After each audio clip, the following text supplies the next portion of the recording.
It smells like John Puffer in here. That was me. I got musical farts.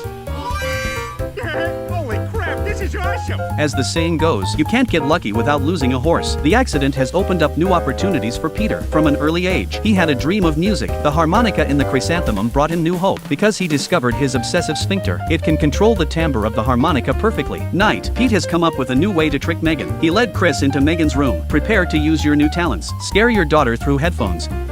Dad, I don't think that's how it works.